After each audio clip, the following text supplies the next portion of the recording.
ప్రభునామంలో మీ అందరికి వందనాలు తెలియజేస్తున్నాను. మీరందరూ కూడా ప్రార్థన చేయాలని ఈ చిన్న వీడియో చేయడం జరుగుతుందండి.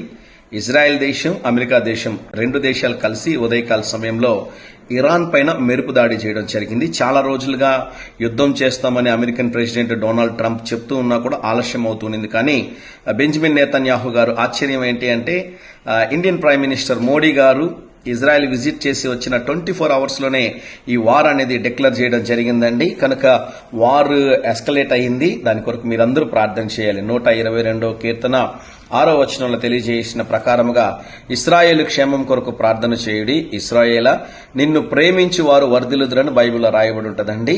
ఇరాన్ యొక్క supreme leader Ayatollah Ali Khomeini అనేటటువంటి అతను హిజ్బుల్లా కానివ్వండి, హౌతీ కానివ్వండి, హమాస్కి వీటన్నిటికీ ఫండింగ్ చేస్తూ ఉంటాడు.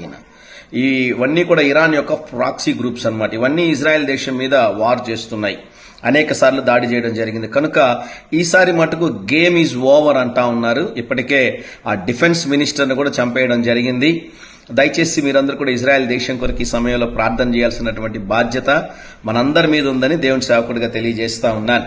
మరి ఇజ్రాయెల్ దేశానికి నేను త్వరలో వెళ్ళబోతున్నాను. యుద్ధం స్టార్ట్ అయింది కదా బ్రదర్, మరి ఇజ్రాయెల్ దేశానికి వెళ్తున్నాను అంటున్నారు కదా, ప్రమాదం లేదా అంటున్నారు. ఈ యుద్ధం నాకు తెలిసి 24 నుంచి 48 అవర్స్ లో ముగించవచ్చు అనుకుంటున్నానండి. లాస్ట్ జూన్ లో జరిగినటువంటి యుద్ధం 12 రోజులు జరిగింది.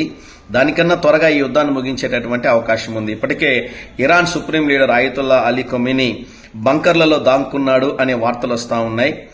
అమెరికా దేశం గాని ఇజ్రాయెల్ దేశం గాని ఒక్కసారి పగబట్టి చంపడానికి ప్రయత్నం చేశారంటే సప్త సముద్రాల అవతల దాక్కుని ఉన్నా కూడా పట్టుకొని వచ్చి చంపుతారండి. ఇజ్రాయెల్లో ఉన్నటువంటి మసాద్ సీక్రెట్ ఏజెన్సీ గురించి ఇప్పటికే మీరు చాలా సార్లు విని ఉంటారు.